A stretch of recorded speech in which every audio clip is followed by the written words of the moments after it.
नमस्कार मित्रांनो, मुरांबा या मालिकेत येत्या दसऱ्याच्या विशेष भागात काही खूप छान दाखवलं आहे।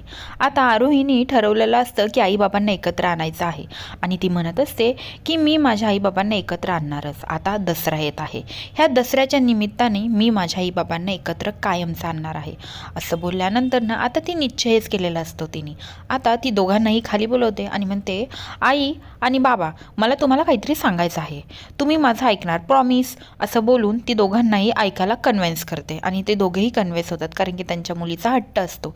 ती दोघांच्याही हातात एक सोन्याचं आपट्याचं पान देते आणि एकावर तिने रमा तर दुसऱ्यावर असं तिने अक्षय लिहिलेलं असतं आणि ती दोघांनाही असं सांगते की दोघंही आता एकमेकांना तुम्ही आपट्याचं पान देणार आहात असं बोलल्यानंतर रमा आणि अक्षय हे एकमेकांकडे बघत असतात। रमा ही खूप इमोशनल झालेली असते कारण की रमाला सगळ्याच गोष्टी खऱ्या माहीत असतात पण अक्षयला एकही खरी गोष्ट माहीत नसते।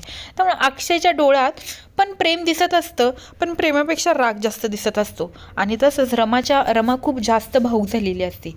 तेव्हा अक्षय हा रमाला म्हणतो की सोनं घे, सोन्यासारखी राहा, आणि रमा ही म्हणते की सोनं घ्या, सोन्यासारखं राहा, आणि रमा अक्षयच्या पाया पडते। असं केल्यानंतर अक्षय एकदम अनकम्फर्टेबल होतो आणि दोघंही पान उचकून बघतात तर अक्षयच्या हातात जे पान असतं त्यावर रमा लिहिलेलं असतं आणि रमाच्या हातात जे पान असतं त्याच्यावर अक्षय लिहिलेलं असतं।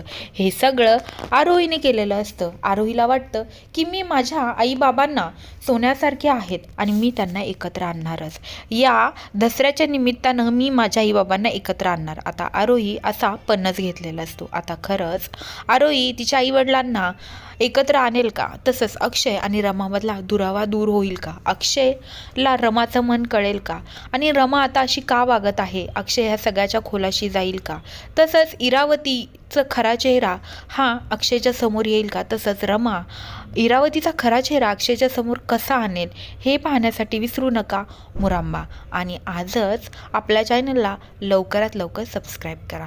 हा व्हिडिओ शेवटपर्यंत बघितल्याबद्दल धन्यवाद।